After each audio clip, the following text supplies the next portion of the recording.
yes.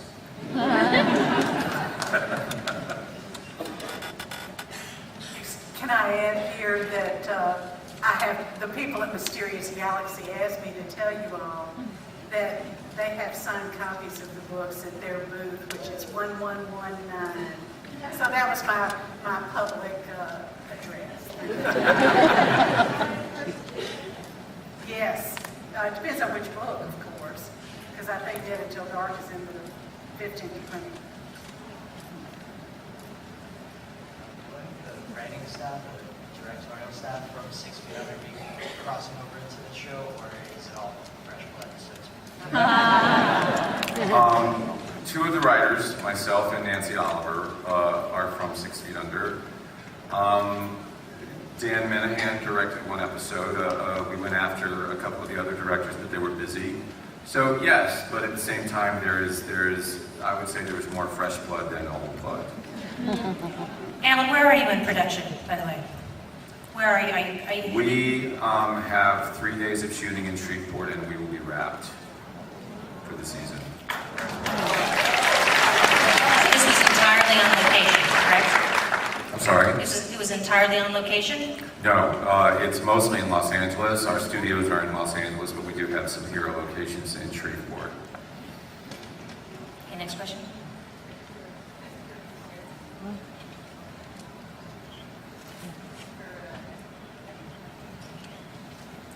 We need a mic, please.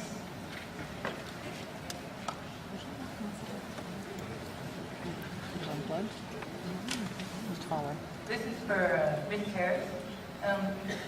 Having gone in, as you see in the preview, a slightly different direction of tone for the series as you're going with the book series, what cautions or encouragements might you give readers, fans of the book series about this TV show? Oh, wow.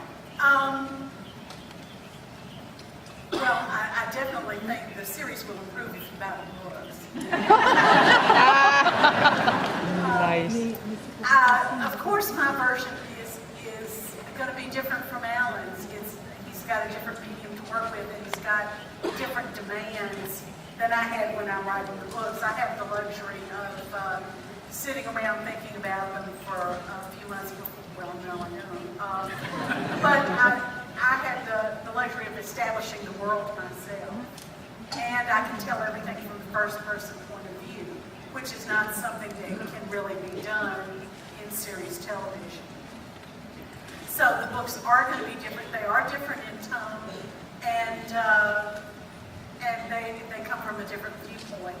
So they're not the same experience, but I think they're both very good experiences. Alan, this is probably a good time to ask. I mean, TV fans today, and especially fans of books, are such a passionate bunch. And if they agree or disagree with something, they will make their feelings known via the internet. How do you feel about fan interaction? Do you pay attention to it? Do you let it influence what you write? And how much of a say will you give them in the show? Like I said before, I feel a certain responsibility to be very true to the books, and even when I'm not being true to the exact plot of the books, to be very true to the spirit of the books.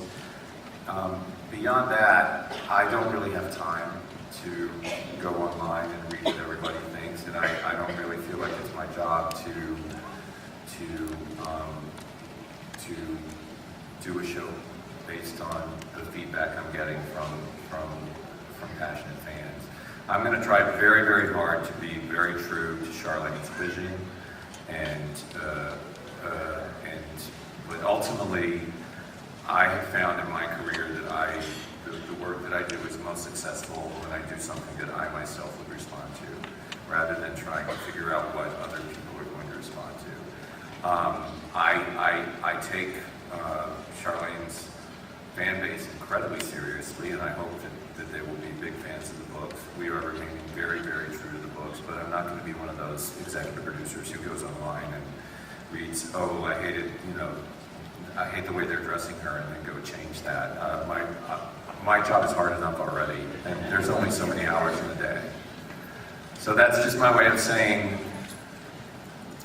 I believe I understand from the books themselves what Charlaine was trying to do, what that world is, and I am extremely committed to bringing that vision to the TV screen as intact as possible.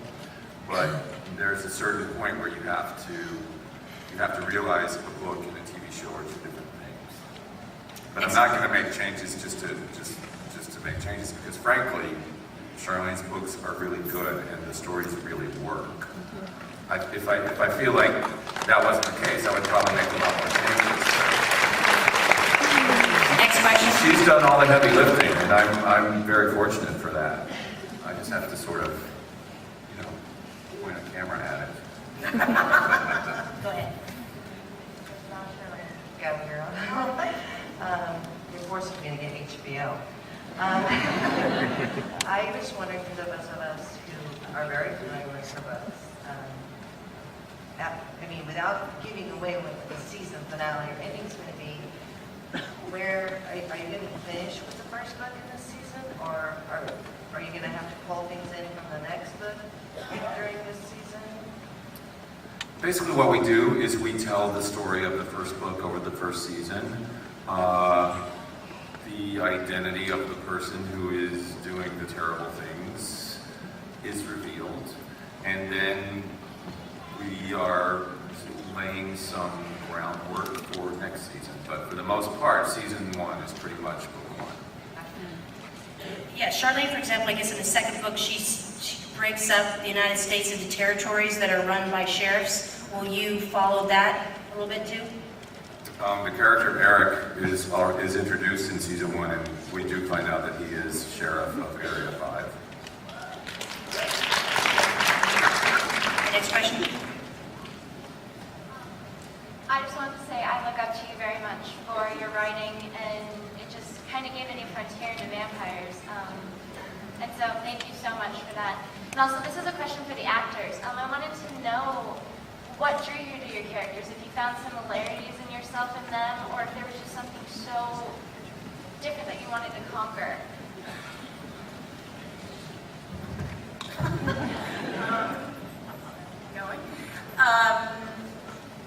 I love how strong Sophie is, and how tough and willing to put her life at risk for things that she believes in, and how inherently good she is, that she's a good person, and she has a good core value system, and it doesn't happen to include having a problem with vampires, and she's open-minded and curious and is interested in what else is out there, and I just think that's a really beautiful combination. She's really tough, and I like being blonde.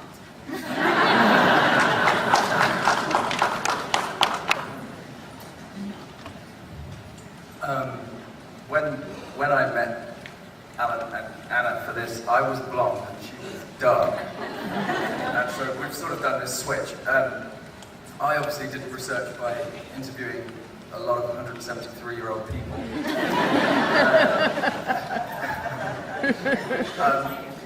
By X. What I loved about Bill was there's a slight melancholy edge to him. But one of the things we talked about was no need for extraneous movement. He doesn't have a heartbeat. So I like the idea of making him really still and only needing to make a movement if it's absolutely necessary. So because without a heartbeat, he has no tics, he has no little movements that we all have as humans. He's still. And for me, that was a great thing to latch into, and we always find those people who have that kind of stillness intriguing and enigmatic, and I kind of wanted to make him have no need to be anything for anybody else other than himself. And that was great fun to kind of latch onto.